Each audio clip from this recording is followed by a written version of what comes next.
Dober dan, to je N1 Studio. Z današnjim dnem nova biometrična osebna izkaznica, ki jo ima po enem letu v lasti že 360 tisoč ljudi, dobiva nove funkcionalnosti. Z njo bomo šli lahko tudi k zdravniku ali v lekarno. A novost bo uvedena postopoma, kje in kdaj, ali naj obdržimo staro zdravstveno kartico ali bo biometrična osebna izkaznica dobila še kakšne funkcionalnosti. Kakšna bo digitalna Slovenija 2030? Kaj je zdaj drugače, ko proces digitalizacije vodi novo ministrstvo in ne več vladna služba? Ministrica za digitalno preobrazbo Emilija Stojmenova-Duh, dober dan, dobrodošli na N1. Dober dan in hvala lepa za vabilo. Z veseljem, če začneva z najbolj aktualno stvarjo, torej z aprilom biometrična osebna izkaznica postaja bolj uporabna. Kje vse, kaj morajo uporabniki vedeti, če jo želijo uporabiti za te nove funkcionalnosti?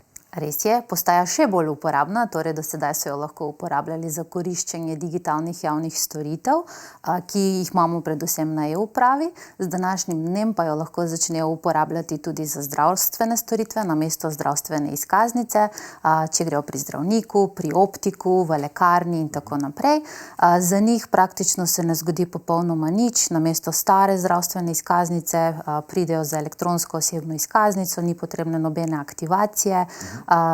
Kartica se da v čitalnik, tako kot se je dala prejšnja zdravstvena izkaznica. Pri tem bi želela opozoriti, ker vem, da v javnosti je ogromno debat o tem, ali bodo zdaj vsi videli mojih podatkov. Nikakor, kartica sama po sebi ne vsebuje nobenih podatkov, s kartico se samo oseba identificira in potem zdravstveno osebje, ki je že v preteklosti imelo možnost, da vpogleda v teh podatkih od uporabnika, bodo lahko potem dobili tudi vpogled preko nove elektronske osebne izkaznice. Sama elektronska osebna izkaznica pa ne vsebuje niti podatka o številki zdravstvenega zavarovanja. Ampak zdravstveno osebje pa vidi vse podatke, ki jih je videlo prej, ko je vstavilo našo zdravstveno kartico, vidi enako tudi zdaj. Tako. Zdaj, novost bo uvedena postopoma, kot rečeno, kdaj jo bodo lahko zdaj uporabljali pa vsi, ki že imajo novo biometrično osebno izkaznico? Praktično stališča tehnologije, elektronska osebna izkaznica je že narejena, da jo lahko nemudoma uporabljajo. Ampak za ta drugi del, zaledni del za zdravstvene zavode pa skrbi Zavod za zdravstveno zavarovanje Slovenije. Strokovnjaki na zavodu so že pripravili programsko opremo in so jo tudi zagotovili izvajalcem zdravstvenih storitev. Tako da oni že imajo to programsko opremo in načeloma bi že morali imeti posodobljeno programsko opremo, da jo vsi lahko uporabljajo z današnjim dnem. Seveda pa obstaja možnost, da ne bodo vsi takoj posodobili opremo, tukaj govorim na strani izvajalcev zdravstvenih storitev, zato je pametno, da še nekaj časa obdržimo staro zdravstveno izkaznico. Ampak govorimo tu verjetno o nekaj tednih, ne o nekaj mesecih. Absolutno. Dobro, zakaj pa je uvedba te novosti zamujala? Zaradi tega, ker so zamujali z razvojem ravno te programske rešitve na Zavodu za zdravstveno zavarovanje. Pri tem seveda velja poudariti, da niste tu, ni vaše ministrstvo tu v bistvu glavno pri tej, tu je Ministrstvo za notranje zadeve, kot rečeno, Zavod za zdravstveno zavarovanje Slovenije in tako naprej. V tem delu zdravstvene izkaznice. Tako. Ali so v načrtu, gospa ministrica, še kakšne nove funkcionalnosti te elektronske osebne izkaznice, katere? Kakšno vizijo imate vi tu kot ministrica, zakaj vse bi jo lahko uporabljali? Vsekakor. Mi si namreč želimo, da to osebno izkaznico uporabljamo tudi kot enotno digitalno identiteto za vse prebivalke in prebivalce. In naš cilj ni samo, da jo uporabljamo v javni upravi, ampak tudi v zasebnem sektorju. Najprej, če govorimo o javni upravi, marsikatera občina že ima svoje vloge, ki so dostopne na e-upravi, 30 občin je takšnih, torej lahko uporabljajo elektronsko osebno izkaznico tudi za storitve, ki jih ponujajo občine. Želimo si pa, da je ta osebna izkaznica uporabljena za identifikacijo, ne vem, pri bankah, recimo mobilna banka, zavarovalnici in tako naprej. Kdaj pa bi lahko te novosti potem prišle na vrsto? Občine, kot rečeno, 30 občin to že uporablja in jaz verjamem, da se bodo tudi ostale občine počasi približevale. Z zasebnim sektorjem pa tudi pogovori že potekajo in verjamem, da že v letošnjem letu počasi jih bodo začeli uvajati. Ker namreč tudi njim se precej zmanjšajo stroške zaradi tega, ker ne rabijo dodatne sisteme za identifikacijo in autentikacijo uporabnikov sami razvijati. Ja, seveda pa velja opozoriti, da številni, zaenkrat 360 tisoč ljudi ima to novo osebno izkaznico in seveda ta številka se bo poviševala, ampak nekatere osebne izkaznice, ki jih imamo trenutno, bodo veljale, ne vem, do leta 2027, do leta 2028, kar pomeni, to je morda potrebno poudariti, čeprav je jasno, da če želimo uporabljati osebno izkaznico za te stvari, jo moramo pač zamenjati in kupiti novo, ne? Drži. Bi si upali napovedati, kdaj bo ta zdravstveni informacijski sistem zaživel, kaj bo to prineslo pacientom, kdaj ne bomo več, verjetno je to povezano s tem, prenašali zdravstvenih kartonov naokoli od enega do drugega zdravnika? Drži, nam je pomembno predvsem to, da se je naredila analiza, da smo ugotovili, koliko informacijskih sistemov uporabljamo v Sloveniji.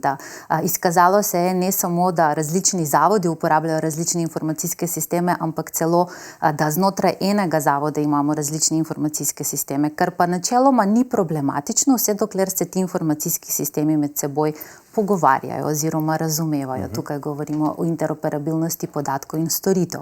Naši ministrstvo kolegi so aktivno sodelovali pri nastajanju tega zakona.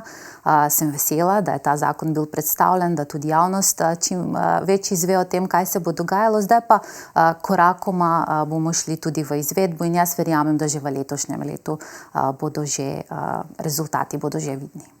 Pa bo to potem pomenilo, da ne bomo teh kartonov okoli nosili? Ja, elektronski karton je tako ali tako predviden, tudi Evropa od nas pričakuje, pa ne samo, da jih ne bomo nosili po Sloveniji, ampak že recimo elektronska osebna izkaznica, kmalu jo boste lahko uporabljali v tujini za pač te države, ki imajo vzpostavljene te sisteme, in potem recimo e-recept je tipična takšna storitev, ker marsikatera evropska država že omogoča, da državljani iz drugih evropskih držav dvigujejo zdravila v njihova. To je tudi dobro vedeti. Državni zbor je prejšnji teden sprejel novelo zakona o spodbujanju digitalne vključenosti. Zakon je znan po digitalnih bonih, med drugim, ki pa so se po mnenju zdajšnje oblasti izkazali za polomijo. Niste jih ukinili, bistvena razlika je, da ciljne skupine niso določene vnaprej, kot denimo prej mladi in starejši. Kdo jih bo torej dobil zdaj in zakaj jih bo lahko uporabil? Kdo jih bo dobil zdaj, bo pokazala analiza. Mi smo že naročili analizo digitalne pismenosti v Sloveniji. Želimo pogledati, kakšna je digitalna pismenost glede na starost, glede na lokacijo, kjer pač ljudje stanujejo, ali gre za bolj urbana središča ali bolj ruralna središča, tudi glede na stopnjo izobrazbe, spol in tako naprej. Naš cilj je, da imamo digitalno pismeno prebivalstvo in da ugotovimo, kdo je tisti, ki pač potrebuje pomoč države, da lahko pride do opreme, da lahko pride do znanja in tudi mogoče do internetne povezave. In na podlagi tega bodo potem določene tudi ciljne skupine, ki bodo upravičeni do teh digitalnih bonov. Predvsem pa se bomo ukvarjali z socialno ogroženimi, ki si sami ne morejo privoščiti. Da, kdaj pa bo ta analiza končana, kdaj bi se potem lahko to začelo dejansko izvajati?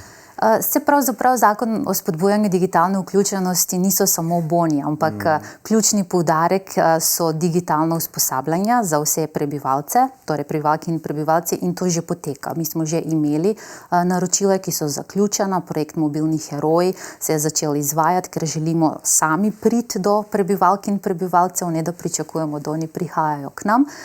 Potem je tudi vzpostavitev mehanizma za izposojo računalniške opreme. Ti boni pa zdaj mogoče želimo, da so komplementarni ostalim ukrepom. Mi bomo najprej začeli z usposabljanjem za prebivalce, tudi izposojo opreme, potem pa bomo ugotovili, kaj bomo še z boni.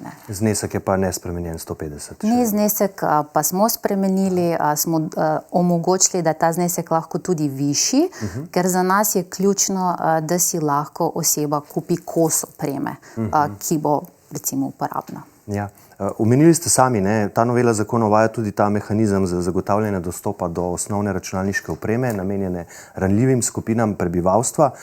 Kdo bo torej do tega upravičen? Kako bo to dodeljevanje opreme potekalo? Morda ta del še najbolj zanimiv. Ta mehanizem bo deloval v okviru javnega preživninskega sklada. Zakaj? Ker nismo želeli ustanavljati neko novo organizacijo, ampak smo želeli izkoristiti to, kar je že na voljo, tudi povezano z administracijo in stroški. pa tudi zaradi tega, ker do opreme bodo upravičeni ponovno ljudi, ki so socialno ogroženi, ki že imajo neke odločbe, bodisi zaradi posebnih potreb, bodisi zaradi nizkih pokojnin, zaradi slabo ekonomsko stanje v družini in tako naprej. Ciljne skupine so določene. Tudi prioritete so določene, predvsem so tukaj otroci, šolajoči se, otroci s posebnimi potrebami, potem so tukaj upokojenci do najnižje pokojnine in tako naprej, pač ciljne skupine so urejene. Kako bo potekala celotna zadeva? Nekaj imamo tudi v proračunu zagotovljena sredstva za nakup novih računalnikov, tablic in tako naprej, oziroma imamo tudi zagotovljena sredstva za ta oprema, ki se uporablja znotraj državne in lokalne uprave in je odpisana, vendar brezhibno delujoča, bomo zamenjali diske, bomo ustrezno to opremo servisirali in jo bomo dali na voljo tudi, da je naprej izposojena. Kako pa bo ta, če bi recimo si nekdo želel priti do te opreme, si jo izposoditi, kaj mora za to narediti? Bo razpis, mi bomo si pomagali tukaj tudi z organizacijami, ki že delujejo na terenu, kot so Zveza društev upokojencev, kot so potem tudi nevladne organizacije, potem tudi ljudske univerze, da bodo ozaveščali ciljno publiko, ciljne uporabnike, da bo ta razpis objavljen. Ko bo razpis objavljen, oni bodo morali izkazati interes, da potrebujejo to opremo in potem bodo izpolnili vlogo. Ta vloga ne bo samo spletna, zaradi tega, ker želimo ravno zajeti tudi tisti, ki pač njihova digitalna pismenost peša, bo na voljo tudi fizična vloga, bodo oddali to vlogo in potem mi bomo samo preverili, ali dejansko izpolnjujejo te pogoje, to pomeni samo, da vidimo, ali že imajo odločbo in potem bodo dobili to opremo. Zdaj vlada je sprejela tudi novo krovno strategijo razvoja informacijske družbe z naslovom Digitalna Slovenija 2030. V njej med drugim piše tudi, to mi je bilo zelo zanimivo, kar je delovalo do včeraj, se mora danes prilagoditi, če želi obstati. Kaj je torej tisto ključno, kar je delovalo doslej in boste zdaj prilagodili, da bo obstalo? Zdravstvena izkaznica. Marsikatera storitev, recimo jo poznamo, če že izhajamo iz tega lastnoročni podpis, zdaj prihaja že elektronski podpis. Marsikatera storitev je bila na voljo samo fizično. Zdaj zaradi takšnih in drugačnih okoliščin tega več ne bo. V tem smislu je tudi ta stavek narejen. Naš svet se spreminja, postaja vedno bolj digitalen, kar ne pomeni, da zdaj bomo kar naenkrat izključili vse ljudi na svetu, ampak bomo pa izkoriščali tehnologijo, da bomo živeli in delali boljše. Ja, v Sloveniji je 18,4% odraslih izjavilo, da nima izkušenj z računalniki ali osnovnega računalniškega znanja. Je to v bistvu največji izziv za vas in kako ga boste naslovili? Zdaj, ne smemo se sprenevedati, da bodo vsi digitalno pismeni in da bo vsak prebivalec ali prebivalka koristila digitalne javne storitve. To ne bo nikoli. Mi vedno moramo zagotoviti tudi nek backup, če lahko tako rečem, za tisti, ki pač preprosto tudi ne bodo želeli koristiti digitalne javne storitve. Mi bomo poskušali s tem, da jih ozaveščamo, kaj obstaja, da jim povemo, kakšne so koristi, če uporabljajo digitalne javne storitve oziroma digitalne tehnologije nasploh in da jim pomagamo, da se jih naučijo uporabljati. Za nas je ključno tudi to, ne samo, da zagotovimo usposabljanja, ampak tudi, da ustvarimo neko podporno okolje. Torej, če Emilija še zmeraj se počuti nesigurno pri uporabi pametnega telefona, bo vedela, da lahko, da obstaja nek prostor, kamor lahko gre in nekdo jo bo zmeraj pomagal. Zdaj, kar se tiče starejših, v reviji Monitor sem bral o primeru 80-letne gospe, ki so ji na slovenski banki rekli, da če želi več ugodnosti, naj račun odpre preko spleta. In ko je to želela storiti, seveda ob pomoči mlajših sorodnikov, je ugotovila, da storitev sploh ni na voljo v slovenščini. Le v angleščini, agent na drugi strani, na videoklicu, torej ni znal slovensko. In še enkrat, tu gre za slovensko banko. Ta banka je po pritožbi storitev sicer omogočila tudi v slovenskem jeziku, ampak mene zanima, s kakšnimi ukrepi boste v tem sodobnem digitaliziranem svetu, v katerem je Slovenija seveda majhen trg, vsem uporabnikom storitev zagotovili uporabo v slovenskem jeziku, ker tovrstnih primerov je še več, ni jih malo. Drži, jeziku posvečamo ogromno pozornosti, namreč tudi na našem ministrstvu smo vzpostavili medresorsko skupino za jezikovne tehnologije in vedno tudi opozarjamo na to problematiko, da Slovenija je država, ki ima 2 milijona prebivalcev in ne glede na to, da mogoče se tisti, ki ponujajo te storitve, se jim ne splača prevajati, ampak se moramo boriti za naš jezik. Mi si bomo prizadevali, ne moremo pa eni mednarodni banki. Tukaj mogoče lahko prepričana sem, da za Ministrstvo za kulturo in za ostalimi resorji bomo poiskali neke rešitve, kaj lahko kot država naredimo. Zdaj, kako bomo pa Netflixa, pa Applea, pa te ponudnike prepričali, da bodo svoje storitve ponujali tudi v slovenščini, pa nimam pravega odgovora. Da torej država nima teh vzvodov, ker recimo, če karikiram ali pa primerjam, mi mediji, če imamo nekoga v studiu, ki govori v tujem jeziku, ga moramo po zakonu prevesti zato, da ga ljudje razumejo. Neko podjetje, ki deluje v Sloveniji, na slovenskem trgu, pa ni očitno primorano svojih storitev, sploh če so te digitalne, ponujati v slovenščini. To se meni zdi odlična rešitev, je pa res, da smo tudi v Evropski uniji. Tako da je tudi ta moment treba upoštevati. Da, in vsi jeziki so uradni jeziki Evropske unije in to velja seveda tudi za nas, ki smo del EU. Če greva še k mladim, v teh dneh je bila objavljena raziskava Medijska kultura in digitalni vsakdan mladih, ARRS-ja. Delni rezultati nakazujejo, da je tehnologija v šolah manj dostopna kot v družinskih okoljih, večinoma je prepovedana in usmerjena skozi diskurze tveganj vsaj v osnovnih šolah. Tako so zapisali avtorji. Kako boste to dostopnost v šolah izboljšali? Tega podatka poznamo. Zanimivo je tudi, da ta moment, da se predstavlja tehnologija skozi tveganje, predstavljen večinoma za deklice, medtem ko se dečki spodbujajo, da uporabljajo tehnologijo za kreativne namene. Deklice se opozarja, da je tehnologija nevarna, torej stereotipi opažamo tudi v tem primeru. Mi smo že v lanskem letu dali del sredstev, ki smo jih imeli na službi vlade za digitalno preobrazbo, Ministrstvo za izobraževanje, za nakup nove opreme, ki je bila potem razdeljena po šolah. Tudi v letošnjem letu, ravno po noveli zakona o spodbujanju digitalne vključenosti, imamo predvidena sredstva, v proračunu zagotovljena, da bomo zagotovili to opremo. Ključno pri tem pa ni sama oprema, ampak miselnost.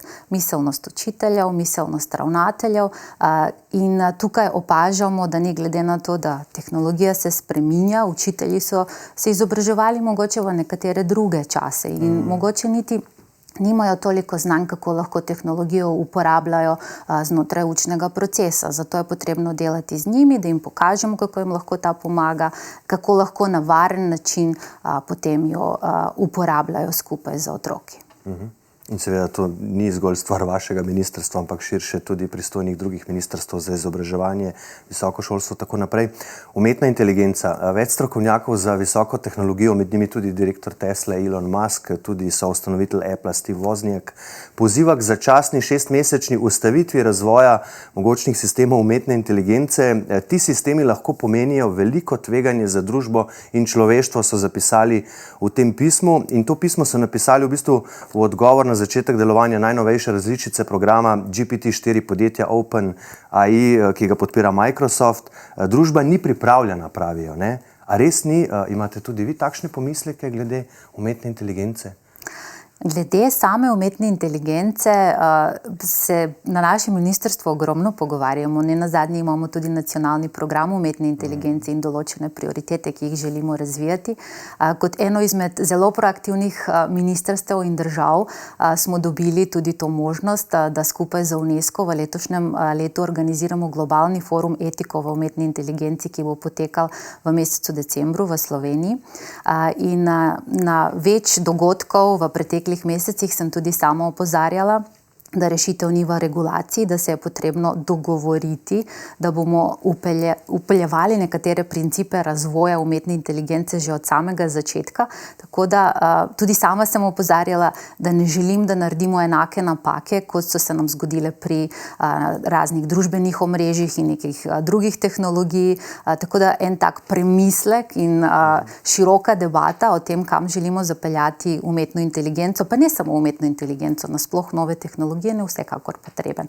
Res se vam zdi, se opravičujem, da je šlo v bistvu vse skupaj zdaj malo prehitro s tem? Da so zdaj nekako naročno stopili, če tako rečem, da so ročno zavoro zategnili zdaj? Ne vem, če lahko zategnejo ročno zavoro. Tehnologija se razvija. V odprtem pismu pozivajo naj vlade ustavimo razvoj. Ne moremo ustaviti razvoj. Lahko pa vlade in vsi skupaj sodelujemo pri tem, da se dogovorimo, na kakšen način bo ta razvoj potekal.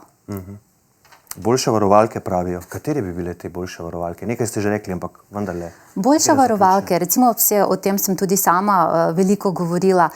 Pogosto se pogovarjamo o odprtih podatkih, mogoče se moramo začeti pogovarjati tudi o odprtih algoritmih, ki uporablja umetna inteligenca. Kako pride do tega, kdo zbira podatke, na kakšen način zbirajo te podatke, kateri algoritmi morajo biti javni, potem kdo bo ocenjeval etiko recimo določenih algoritmov, na kakšen način jih bomo izbirali. Skratka, cel kup odprtih vprašanj. Zanimivih vprašanj. Zdaj, z uveljavitvijo zakona o vladi po uspešnem referendumu je vaša služba postala pravo ministrstvo. Je proces tranzicije zdaj že zaključen? Kaj konkretne je zdaj drugače oziroma bolje, ko vodite ministrstvo, ne več službe?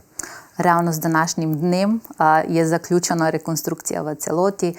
To pomeni, da kolegi iz Direktorata za informatiko, približno jih je 180 javnih uslužbencev, ki so v preteklosti bili del Ministrstva za javno upravo, so zdaj postali del Ministrstva za digitalno preobrazbo.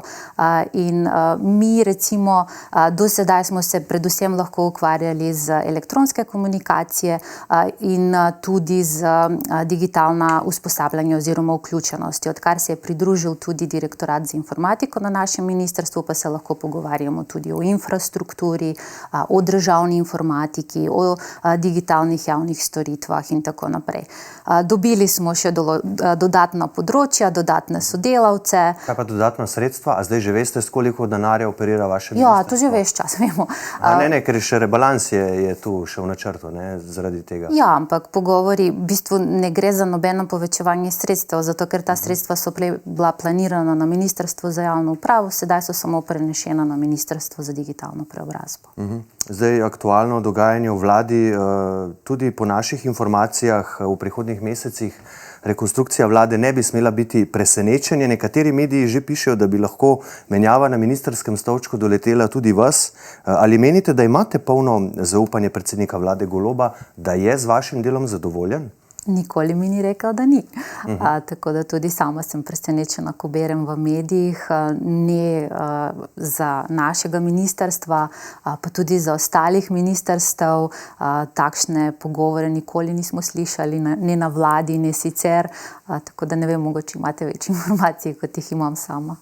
Ja, menda ne bi bili predvsem ministri iz vrst Svobode najbolj na udaru pri tej rekonstrukciji.